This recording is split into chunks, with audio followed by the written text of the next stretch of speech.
Inside our cells, molecular motors drive life. ATP powers this tiny kinesin motor. It takes precise steps, walking forward. It pulls large cellular cargo along. Kinesin walking is vital for cell survival. Every step consumes one molecule of ATP.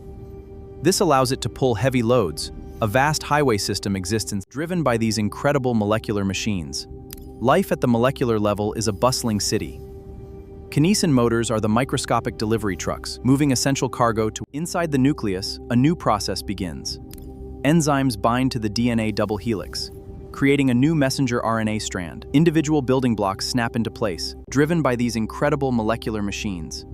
Life at the molecular level is a bustling city. Kinesin motors are the microscopic delivery trucks, moving essential cargo to where it most. Having left the nucleus, the mRNA enters the cytoplasm. Here it encounters a ribosome, the cell's protein factory. The mRNA binds to the small all subunit, the complex.